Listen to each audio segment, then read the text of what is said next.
So this is what I call erotic wisdom. Did you get it?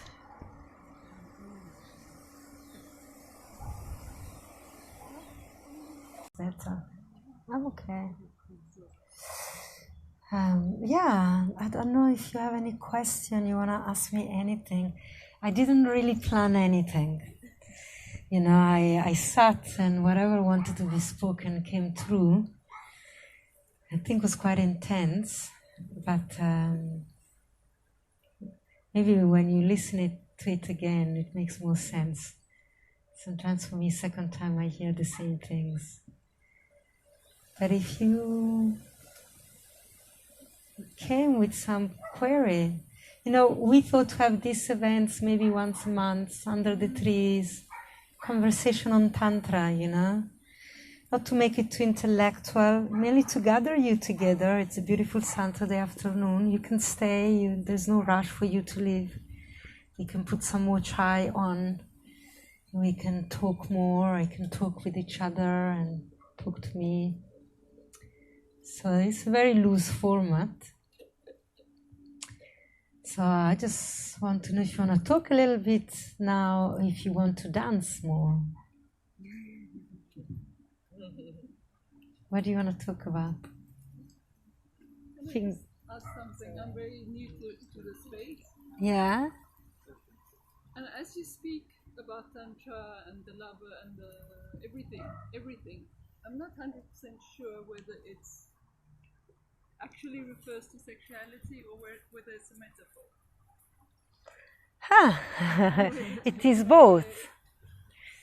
It is both. Did you hear what she said? So I think that's what you asked, that when I speak about the lover, do I really mean it? It's a metaphor, or am I serious about it? We're talking about sex and sexuality. And the answer is yes to both. You know, sometimes sex is not so great as we imagine it. So we can use the fantasy of eroticism to expand the potential. And yet, at the same time, we're preparing to meet that potential in our erotic sexual life as well. So we're also educating the body to then meet the deep meditation when we do have sex. This is assuming that you are in a sexual relationship. Yeah, well, you can have sex with yourself and the mountain and the wind like we did right now.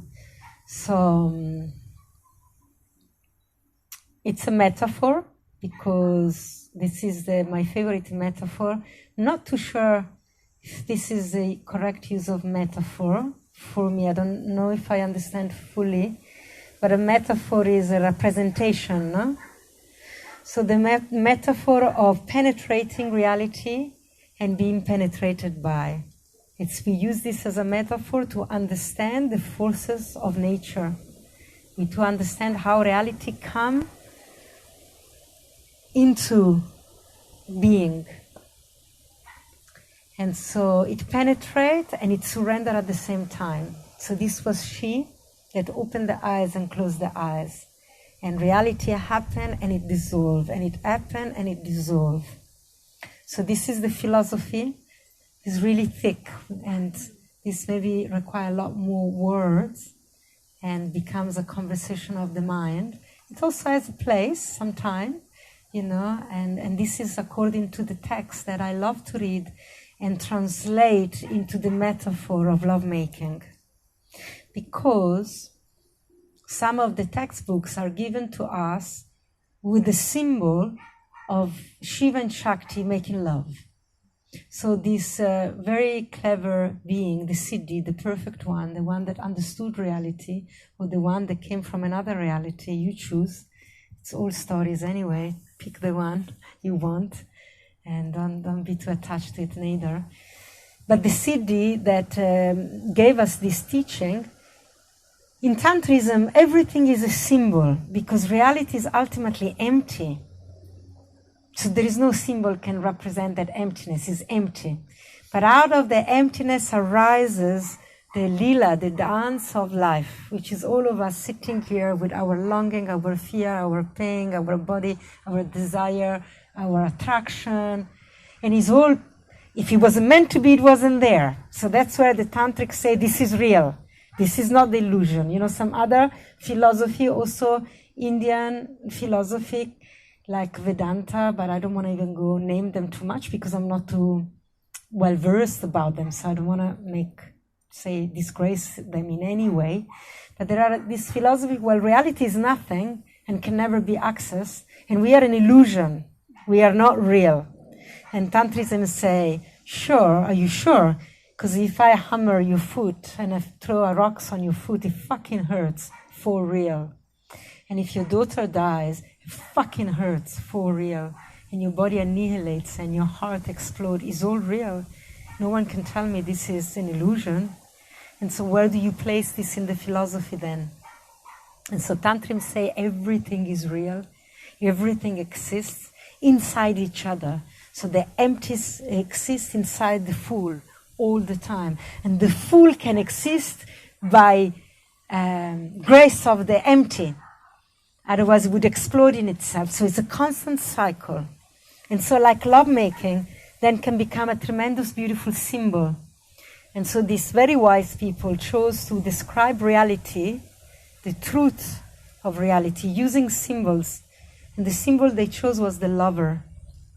And so, to me, it tells me that that's where everything is, that the essence is like the first line of the sutra.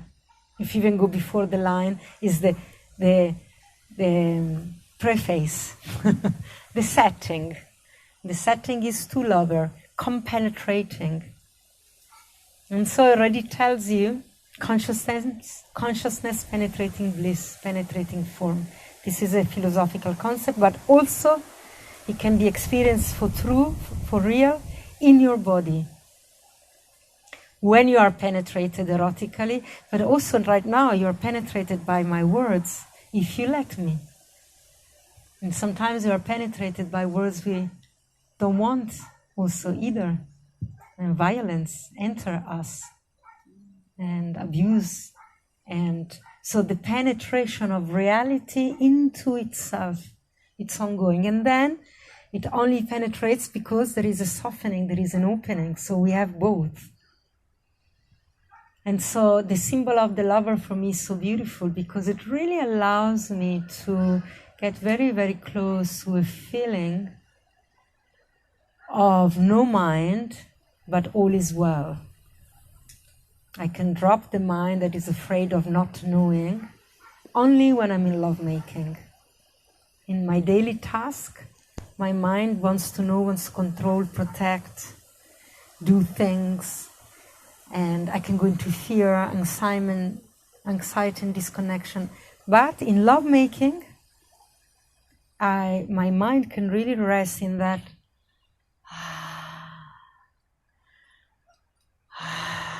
deep relaxation and entering my being, and then I know in my body that all is well, all is that is meant to be, and includes also fear and disconnection. And so I do the practice of Tanda, but also in the places of fear and disconnection.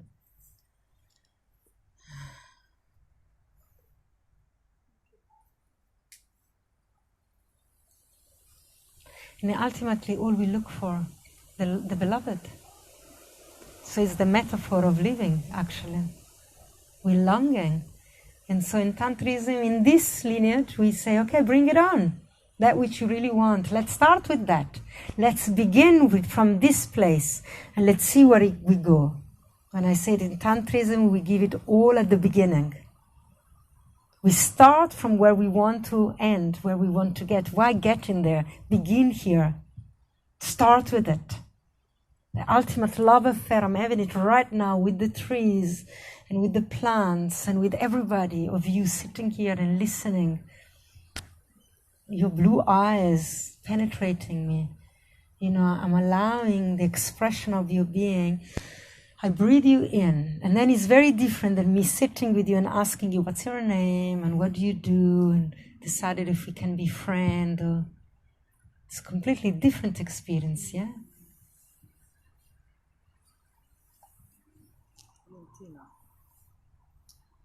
So, my question for myself is that when I go and spend time, so when I can you hear me? Yeah. When I Keep go it and close. spend time, I do a course with Ninaisi, or I spend time with you, or I go to conscious dance, I am able to drop into my body, and I'm able to remember my breath, and I'm able to remember that I'm a sexual being, but I forget it so quickly. In paying the bills and being a mother and running a business, and before I know, I'm all in my head.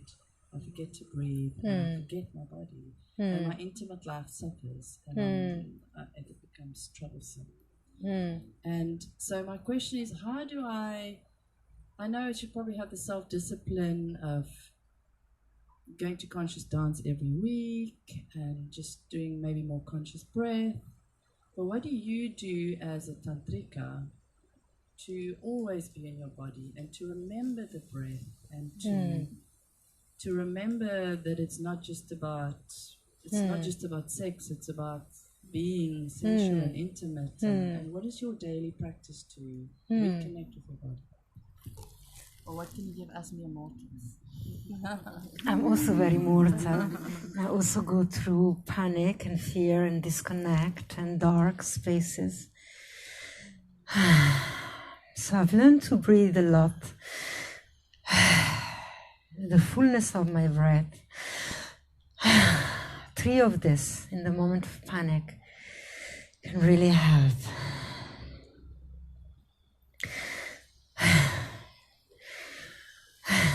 You know, and it's 3 breaths every hour. It doesn't have to be, I'm doing the breathing practice now and I'm sitting down and I'm organizing everything. It's going to have to go for an hour. No, it's 3 breaths. So even that, and I know it seems so simple, but I promise you, it's where I come back to it all the time. Fully, is my lungs engaged? Am I breathing with the back of my body? I'm just thinking I'm breathing. And I do the yogic breath that is very controlled in the nose and out the nose. And that's also okay at time. But for me, there is this piece that the body expands, all direction.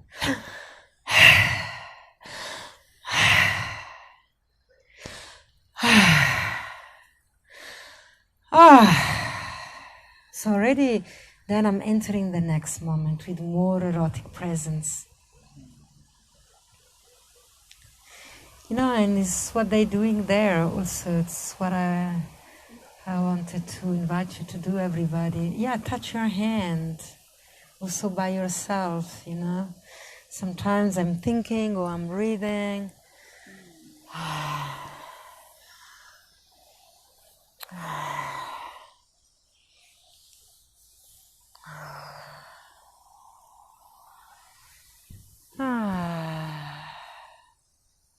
And it's, 30 seconds, 1 minute that I engage with myself erotically, aware of my body. 1 minute. It's not going to change your life in an instant.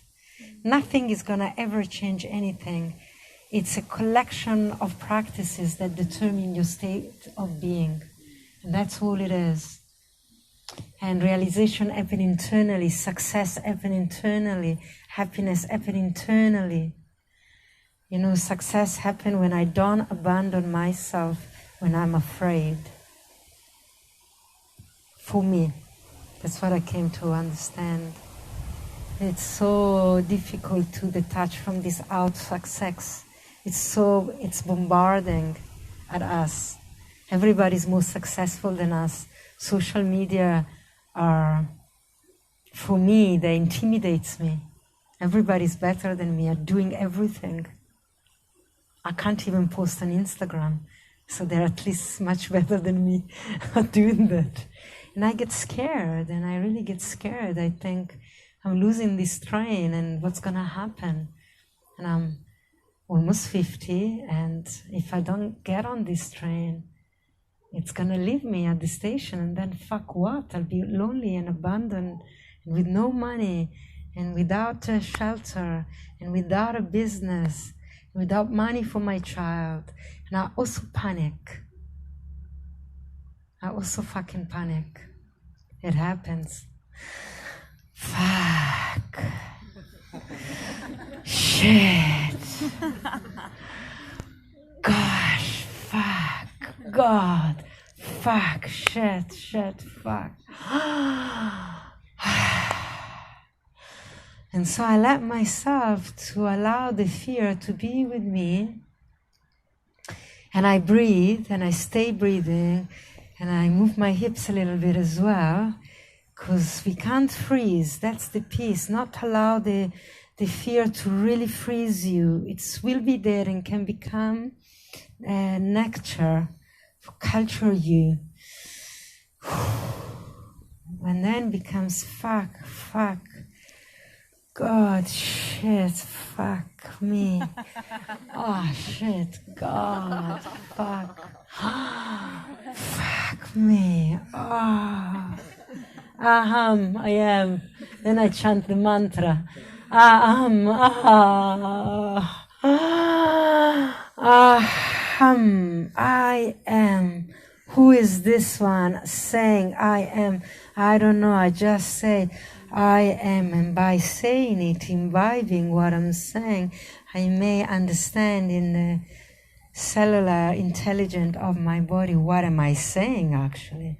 I may understand what am I saying by just saying it, not just chanting it. You see, I'm really taking this linear approach. Aham, it's a very loaded mantra. You can also just say that. Aham, aham, aham, and you can look at it and see how it's written and find the beautiful Sanskrit swill and write it down and have a tattoo about it, perhaps. Or you can become it. Completely imbibed by the experience of me calling for myself, aham, and not knowing who's answering, who is myself. It is the scared one, yes. It is the lost one, yes. Is the one having an orgasm, yes. Is the one thinking, losing the orgasm, yes. Is the one longing for the orgasm, yes.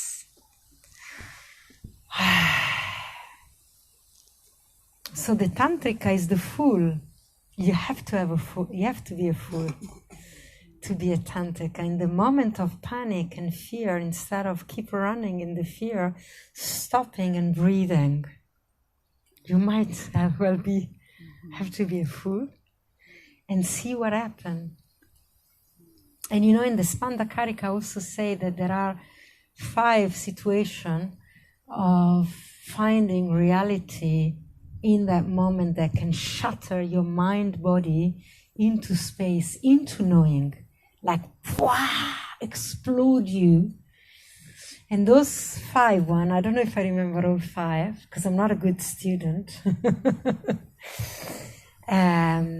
But one of them that I remember very well is running away from fear, panic. And the example they put is having a lion, imagine a lion that runs after you, and you're running away from that fucking lion that is about to eat you. Just imagine that. Sheer fucking terror. You running for your life. You are on it. If in that moment you could stop and say, who am I? What the fuck happens? What's reality? You could start flying, running in the sky. You know, like you remember E.T., those bicycles that suddenly took on. Weren't they also afraid? Actually, they were running away from someone that was catching them. And they took flight. That can happen. The Siddhi say so. It's written in the books. You could try it. Intense pain also when your legs is being chopped off. And you're screaming with excruciating physical pain. You could also have a moment of awareness and the sky will crack open for you because you asked the question. So instead of being with that which is happening right now, you took that breath and you asked the question, taking that with you. You're not denying the fear. You take more of that in, more breath, more inside of you, not part of you trying to resist that. The hips being a little bit sideways. I'm breathing with my heart, but not my sex, but not my ears. And so it's not totality. Pain, intense joy, ecstatic joy, complete ecstatic joy. And also the feeling of wonderment, like magic. A magic trick can be done in front of you. And you can be so completely taken by it, like a child. Complete erotic innocence. And you really believe it. And bam, reality can take you. Because, yes, you have that totality. Each part of the body just surrender in that you believe. And you can question that. Who am I?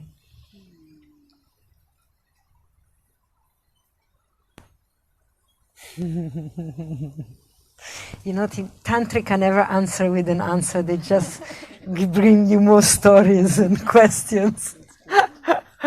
Keep questioning the answers. That's where it's at.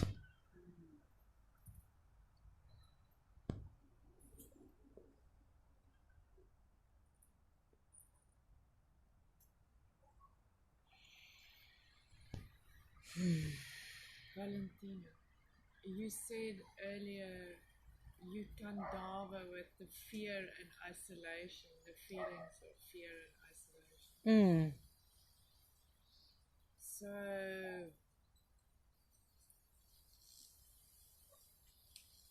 I want to check what you mean with that. I think I know, but I just want to hear more.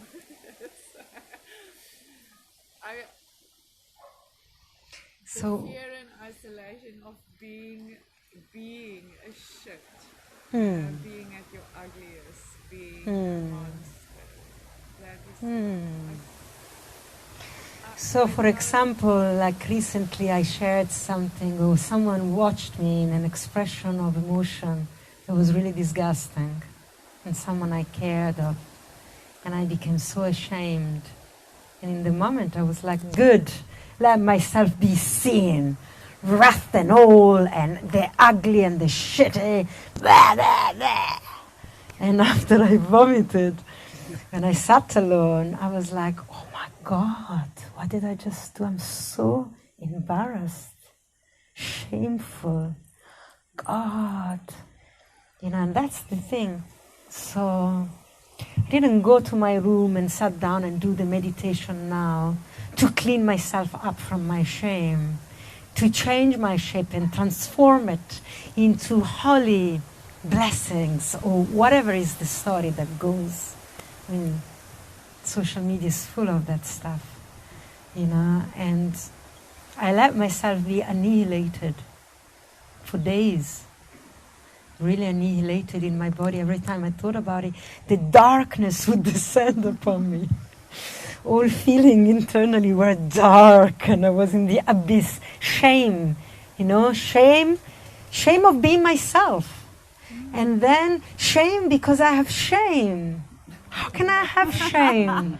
Shame on you that have shame of being the shameful self. And it's dark and it's sticky and it's really abandonment, I feel. Every time I felt the shame is when I abandoned myself. I wish I wasn't that one that vomited in the kitchen. Fuck, and now I have to deal with it, and it's so uncomfortable, and I'm sitting alone, and I notice all the way I wanted it to go away. Instead of sitting with it, all I could do was actually to sit with it and enter the annihilation, the disgust, and the tears if they come, and the growl,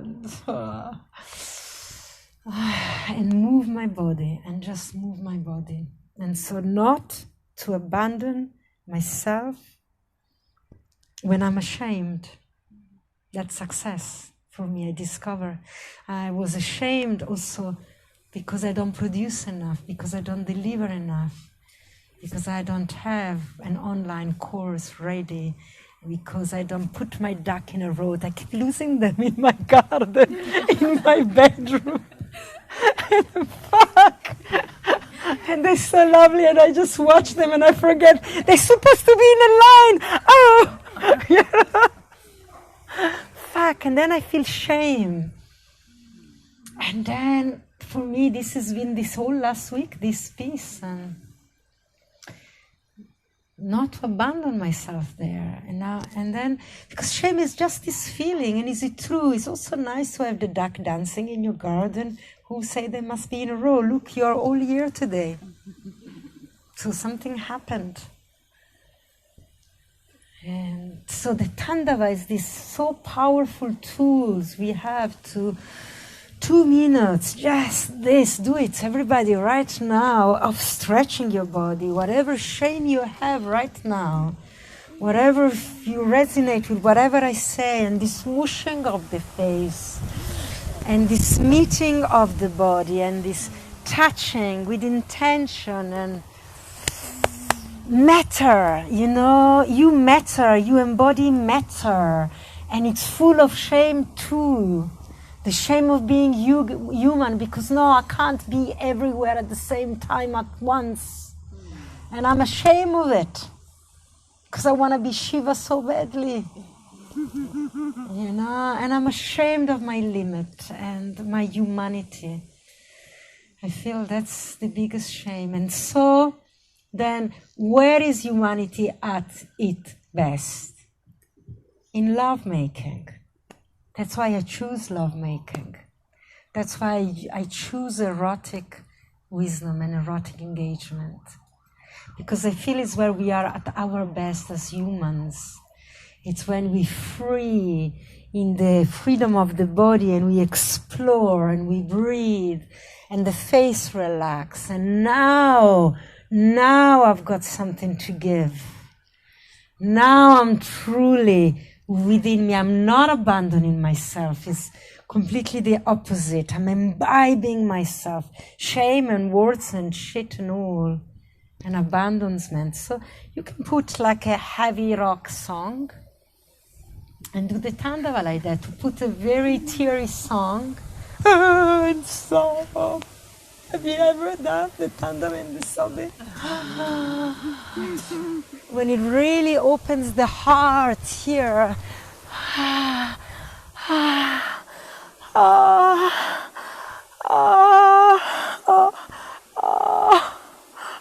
It's so hard.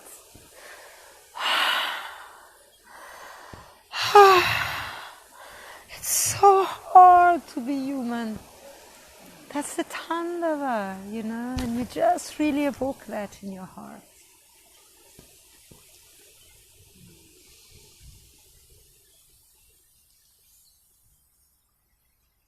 It sucks. It sucks. And yet sucking, it's an amazing activity of sex. Again, look. Sorry. Darting your tongue to reality. Then suck. Fuck. Shit. Fucking. You know, like also get it out. Don't be pretty. Don't be nice. Don't be always right. Fuck it up. Be seen fucking it up. Apologize. Don't kill yourself. You were ugly. Amazing. You can also be that. What a great example. You know? You can see people also sharing that. Valentina, so when I'm feeling that shame or that heavy doubt, what happens is I get very still and I freeze. Yes. So, you know, listening to you, it's like to go, because that's what I'm doing. And it shuts down. Yeah. So to move from that place. Yeah. So I'm allowed to question like the 3 breaths every hour, like that's taking that with me. Yeah. 3 breaths, titillate your tailbone. You know, are you aware of it? Because when you start moving your tailbone, your whole spine move. It's connected to the back of the head. So the head now starts moving. So suddenly there is a circular movement of my body, and it's not just linear. And this is also very important to remind the body of its true nature, which is light, like circular. It's not only linear, it's also linear at times, but it's also circular. And I think the linearity prevails in our domain, even linearity of time. have to go. I'm so sorry. Yes. I'm a teenager who has a very Yeah. important So I've lost track of time completely, but I think we leave put the gate on manual. Yeah. And then you can all go when you need to. So yeah, maybe we can play some more music and you can practice this. And also I wanted you to start practicing connecting just with your hand, you know, with someone around you, and then the space, and then a person, and then the space. And so when we freeze, we go inside in the black, dark, empty. And instead of falling into the empty that catch you, we become like this. And so the circular motion and the finger that touch reality, that reality around me also has a presence. So my shame can relax and she's get caught. She's not denied also.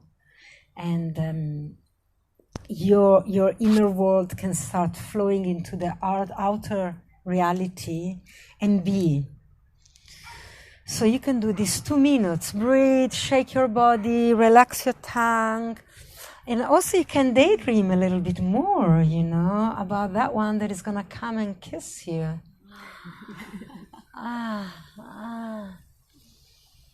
The back of the neck, relax. The shoulders are dropping. The heart is open. If you think about the kiss, physiologically, you're going to immediate relaxation. My lips open. You can all do it with me, with your eyes closed, and observe. Maybe for you it's slightly different. Also, I accept. So this is not but I'm generalizing.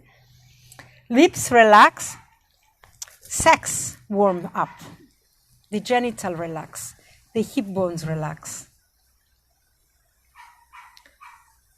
The tummy comes out. Stop holding back onto the tummy. Relax the tummy. And when I'm about to receive the kiss, there is that anticipation. My heart opens, my breath deepens, my mind empty. Or it's one pointed focus, it's like a mantra, and you can one pointed focus it onto one idea, one thought, the kiss, that one that is moving you. So it's very good to have the mind into one thing. Breath deepen. Jaw relax, back of the neck relax, shoulder drops. So a lot of things physiological are already happening. Very important things. The heartbeat reestablish itself, the lungs are opening. That's everything is there already. If you can just practice more of that.